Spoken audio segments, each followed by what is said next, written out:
During my time in service as a ranger, it was decided by the upper-ups that we as rangers should learn how to do elementary tracking, just in case dangerous animals ever decided to run off with somebody's child, or something like that.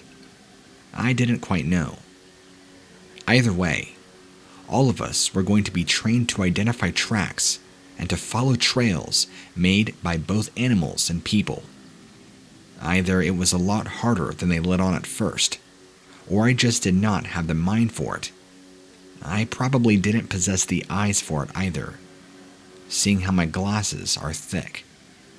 All the other rangers got their certification pretty quickly, but I was lagging behind, unfortunately. I don't think that it helped that my progress to any part of that job could be negatively impacted if I didn't pass. And who certifies people for their ability to track animals and people anyway? The entire thing sounded like an excuse to thin out staff, and in hindsight, I believe it was. I got desperate to the point that I was practicing in my own free time. I even tried tracking pets at home through the yard, and when I was on break at work. It was one of those practice friends that I found something was very unusual. Most of the wildlife in the park had footprints of a fairly uniform size. I mean, nothing got above a certain size that wouldn't stand out, the largest being the hooves of a deer. Nothing bigger in our park. But I did find something bigger. I just couldn't place what it was. It then occurred to me at the time that they were big enough to be at least be the prints of a large reptile, say like a crocodile or alligator. But that was impossible. We're up in the north. There's no such kind of reptile that large in this area. There are also no marshes or swamps anywhere remotely close in the area, nor could they survive in our frigid temperatures, or through the winter. Whatever made them, though, was big enough and heavy enough that I absolutely had no trouble tracking it. The trail led me through the woods into a pond where I found looked like a beaver dam, but there wouldn't have been any point in building one in a large pond. It was some kind of nest. I looked inside and saw a collection of large eggs. They looked like they were stones, but actually about the size of an ostrich egg. I did not attempt to pick one up, but I saw something coming out of the water and made a beeline. At first, I thought it could have been a person, but then I saw that it had coppery-like eyes and scaly green skin. I knew in that moment that I was seeing something nobody was going to believe me in the park unless they saw this animal with their own two eyes. I was even convinced that I wasn't going to get out of this little area alive. So I ran in a blind panic, shrieking for help. I flew out of the tree line and nearly got run over by another ranger. Right as I ran into this other ranger, I turned my gaze over my shoulder to see this lizard monstrosity chasing after me on two legs, not like any animal I had ever seen. Luckily, the good thing was on my side that the other officer who was driving the car who nearly ran me over saw this creature too, and apparently, as this animal, or whatever it was, saw this other ranger, it hastily retreated. I got the others to see the prints, not the least of which included the people that were there who were supposed to certify me.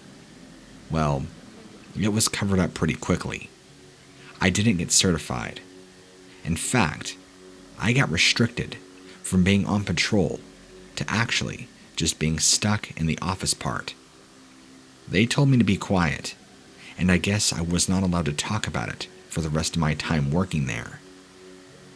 I'm telling you now, what I saw defied nature. I don't believe it was an unknown species. I believe it was something much, much more. When I first saw those coppery eyes, the thing that stuck out to me the most was the stunning intelligence that I saw. There was something more to it than just a wild animal. I'm not trying to write or chalk up a crazy story. This is just my pure, raw experience. The rest of my time working there, I never heard of this thing again. But then again, we weren't allowed to talk about it, or even swap stories, without having a very close eye under us.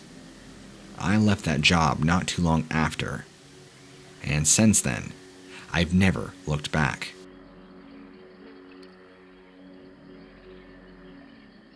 A while back, I was working as a journalist for an independent newspaper that I won't name because I don't want my name to be tied to that newspaper and for them to receive any flack or for them to come back at me for defamation.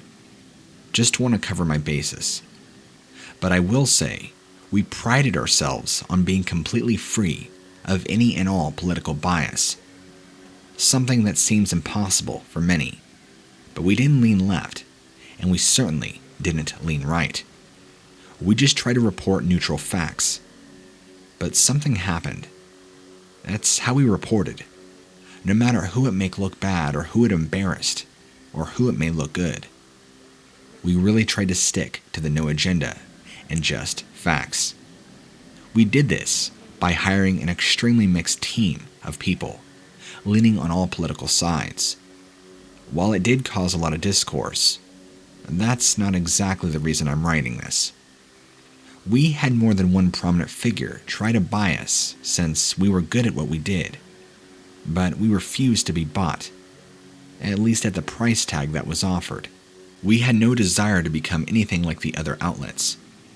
You can probably imagine my surprise when I should try and work one day to find out that we had been bought out.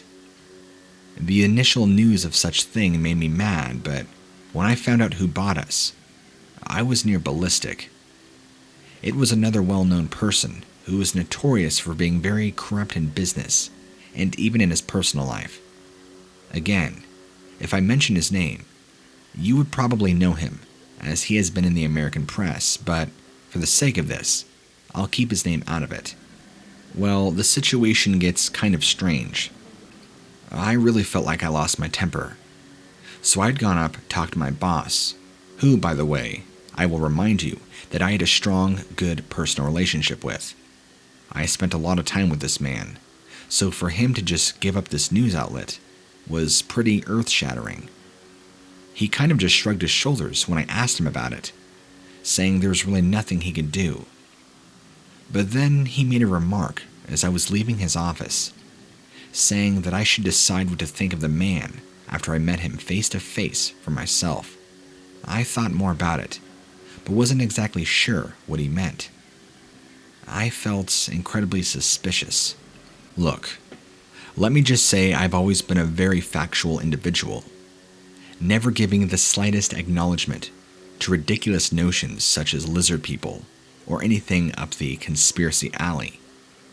But unfortunately, I truly believe now, after meeting this man myself, that the whole term reptilian is a real thing. When he stopped by, we all had a huge meeting with him, and when I got to talk to him personally, shake his hand as much as I didn't want to, I saw what I believe his eyes changed. His second eyelid. It was almost like this reptilian-like membrane. It freaked me out, left me gasping. It was just for a brief moment, but I cannot deny what I saw. At first, I don't think he realized that I saw it, and I didn't say anything, but I kept telling myself I must have just saw things. It must just be a reflection of the light. But then a few of my close colleagues also saw it too, and apparently he tried to hide it very well, and even claimed that there was something going on, like he was sick, or something weird like that. I don't exactly remember. Now, I know this isn't definitive proof that lizard people exist, but it sure as hell freaked all of us out. As far as the company goes, I no longer work for that news outlet, but that story will always stick with me, as there very might well be the possibility of reptilians.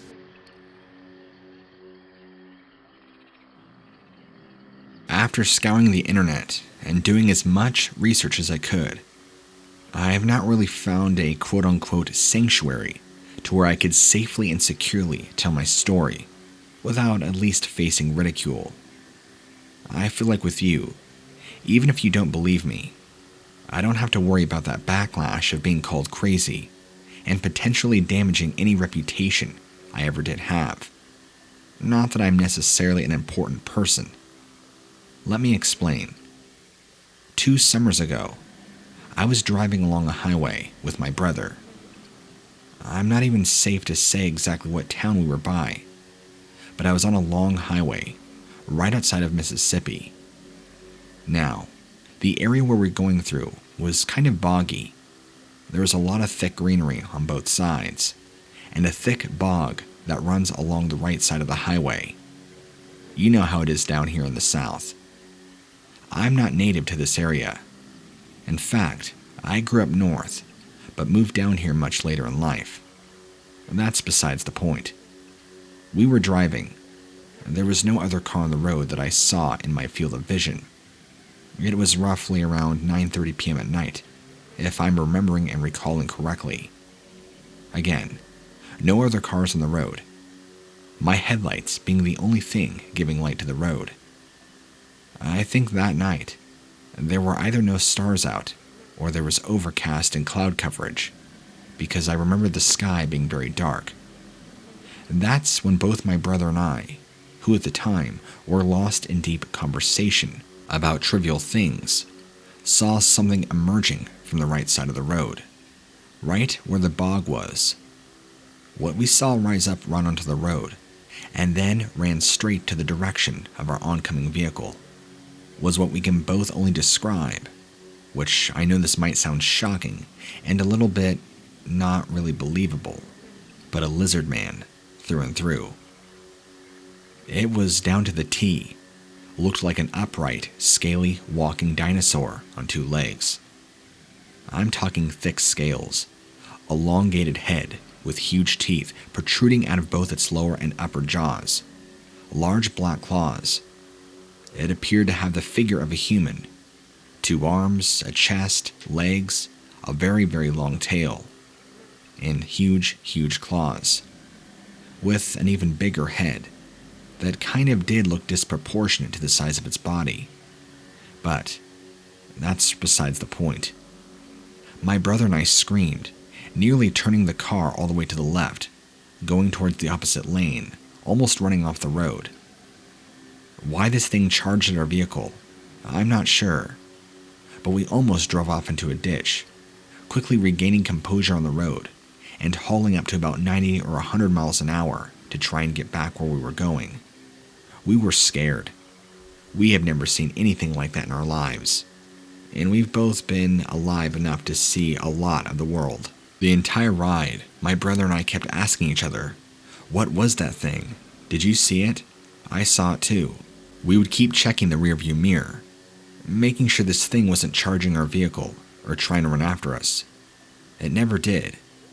As soon as it emerged onto the road, it turned in our direction, and without the slightest of hesitation, immediately began charging at our vehicle at breakneck speeds. The second it probably got within feet of our vehicle, I had already begun to swerve out of the way, and I never saw it after that. So I don't know if this thing pursued our vehicle actively or ran back into the bog. Either way, it's something that will stay with me, and the sight of this thing will never leave my mind. It was hideous and terrifying.